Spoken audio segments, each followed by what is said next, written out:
అందరికీ శ్రీ జగన్నాథ రథయాత్ర మహోత్సవ శుభాకాంక్షలు. సో జగన్నాథ రథయాత్ర ఇది చాలా ప్రత్యేకమైన ఒక పండుగ. జగన్నాథ స్వామి మూల విరాట్టులు స్వయంగా బయటికి వచ్చి రథం పైన ఊరేగింపుతో వెళ్తారు. జనరల్గా ఒక ఊరేగింపులో, భగవంతుని ఊరేగింపులో ఓన్లీ ఉత్సవమూర్తులు మాత్రమే బయటికి వచ్చి దర్శనమిస్తారు. ఎలాగైతే వెంకటేశ్వర స్వామి, మలయప్ప స్వామిగా బయటికి వచ్చి తిరుమలలో ఊరేగింపుగా వెళ్తారు. కానీ మూల విరాట్టు మాత్రం గర్భగుడి లోపలే ఉంటారు. కానీ ఇక్కడ జగన్నాథ స్వామి మూల విరాట్టే బయటికి వచ్చి రథం పైన తాను కూర్చొని ఈ యొక్క రథయాత్ర ద్వారా ఆయన అందరికీ తన యొక్క కృపను పంచుతారు. ఇది ఒక అద్భుతమైన పండుగ.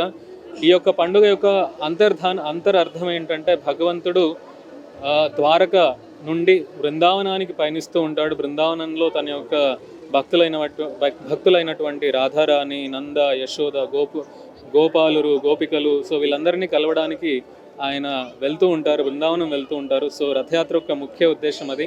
మనందరం భగవంతుని రథాన్ని పట్టుకొని మన మనసును ఒక బృందావనం చేసుకొని భగవంతుని మన మనసులో కేంద్రీకృతం చేసుకోవడమే ఈ యొక్క రథయాత్ర యొక్క ఉద్దేశం.